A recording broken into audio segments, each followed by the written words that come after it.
Hi, this is just a quick video to show the mounting of the new style actuator to replace the VM1500, VM5000. Start by removing everything from the bonnet and the stem. Take all the parts off. There might be a lock nut, there might be a packing nut here, or a jam nut here. Take everything off the stem and make it a bare stem to start with.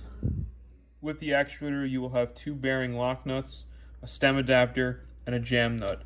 Start by installing the jam nut on the threads of the stem and bring that all the way down.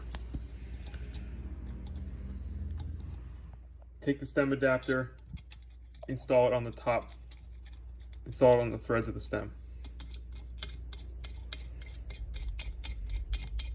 Once that bottoms out, raise the jam nut and lock the jam nut against the stem adapter.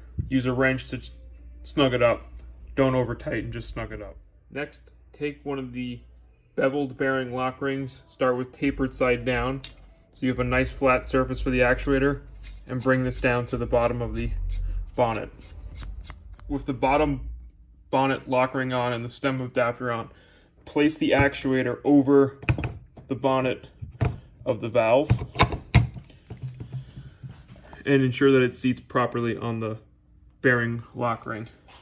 Take the second bearing lock ring, non-tapered side down, flat side down, and tighten this down the bonnet against the top of the actuator plate. Once this bearing lock ring is hand tight against the plate, either take a spanner wrench or a heavier screwdriver and snug that up with a driver and a hammer. You just got to make it a little bit tight. You don't have to go too crazy. It should stay in place with those threads. Use an Allen wrench, either 5/32 or 4mm, to loosen the two clutch screws on the actuator. Once the actuator clutch is open to accept the stem adapter, take the knob up top, open this arm, rotate counterclockwise to bring the stem down.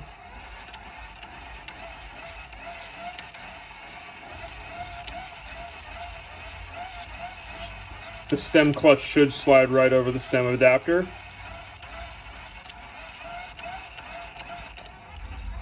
You can do this until the actuator touches the top of the stem adapter, and you'll feel it stop right there. Take your Allen key and tighten both screws of the stem clutch, mating the stem adapter to the stem. Here is where you make all your wiring connections.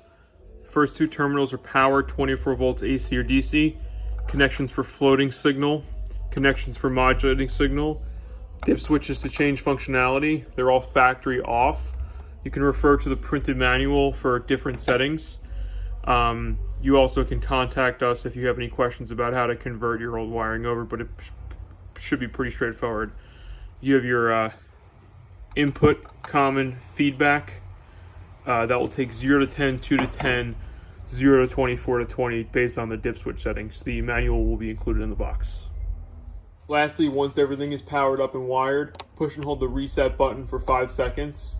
This will force a stroke calibration of the actuator, where it will go up and down until it hits the extremes of the valve, and then it will wait for a control signal to take over.